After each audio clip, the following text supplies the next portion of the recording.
With that being said, when it comes to realizing, if you heard in the poem, that was a young man who realized what he had to offer to the world and didn't settle for anything less than what he had to offer. Now, I want to talk to you today mainly about why there is no need to, the saying goes, there's no need to fear but fear itself, and we just need to take that back part off. There's no fear. There's no need to fear. There's no fear. There's nothing to fear.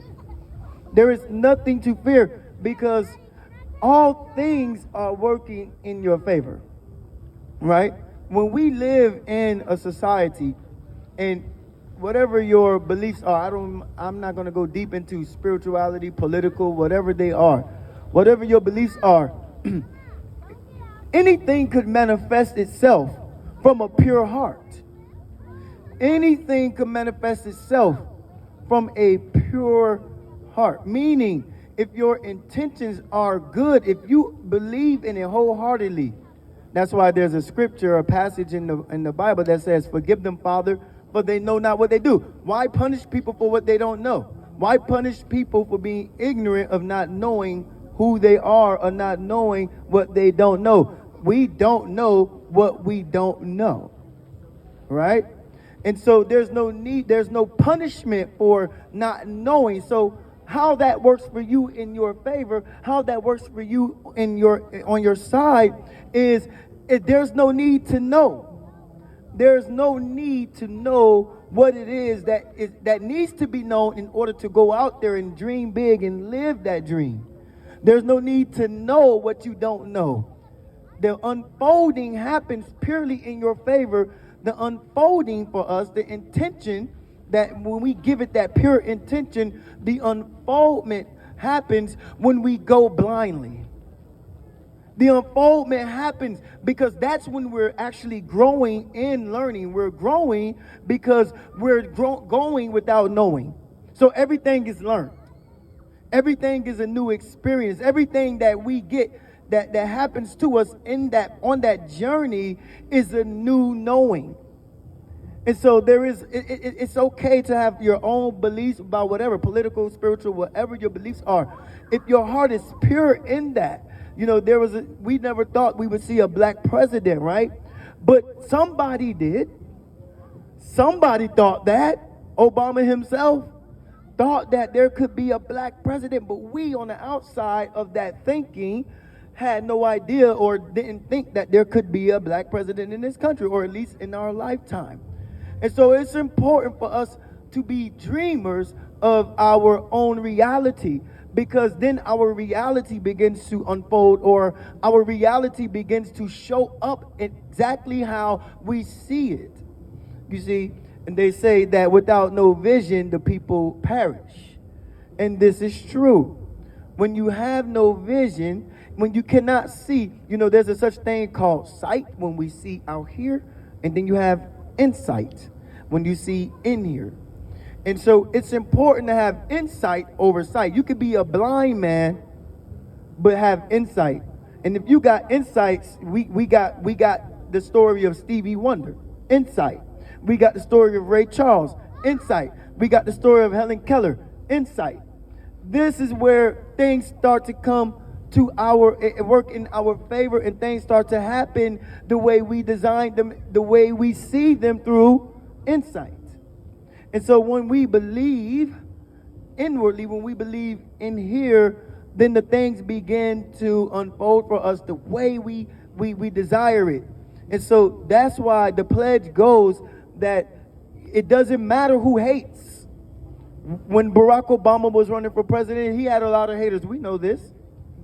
He had a lot of people that said, no way, no, a black man can be president, no way. But that was motivation. It was like, no, it actually is true, because I've seen it already. I actually seen it, Barack. I seen it here already within me. You might not have seen it, but I have. And so what we don't know now, that's a learned experience, knowing that we can have a black president. Now we know we can have a lesbian president. Now we know we can have a gay, homosexual president. Now we know we can have a female president, all because of that one belief. And when things like that start to unfold, nothing can stop whatever we want to believe. Nothing can stop wherever we want to go. That all things are possible.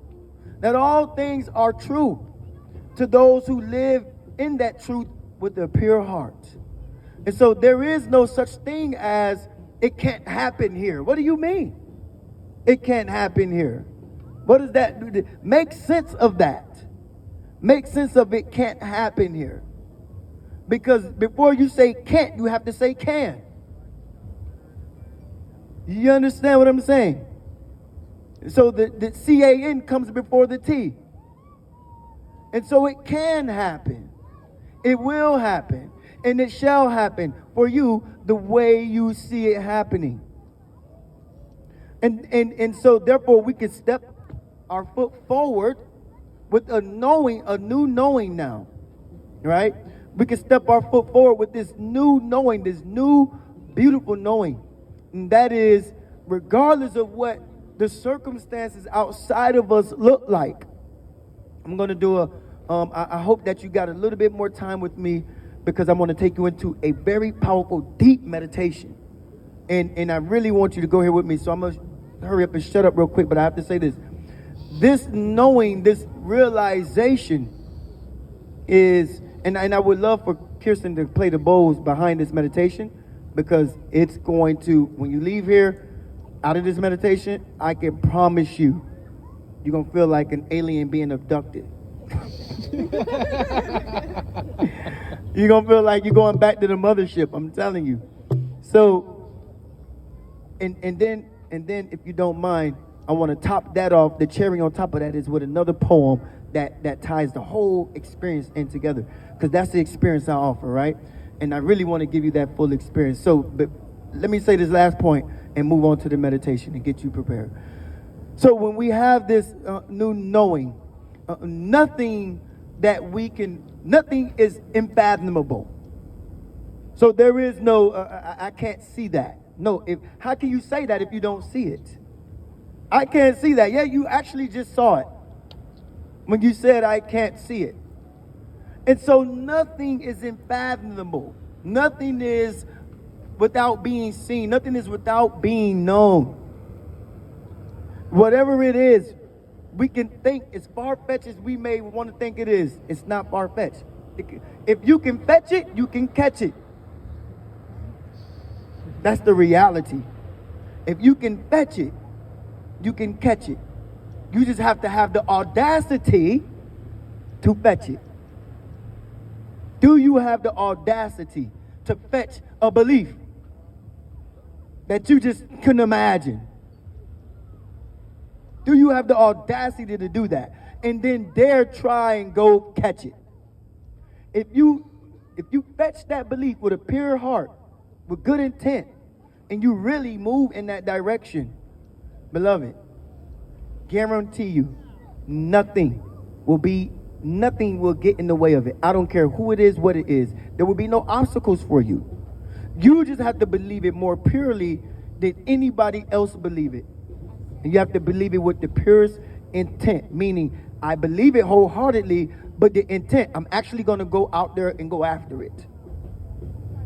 Because I know it. It's there. Right?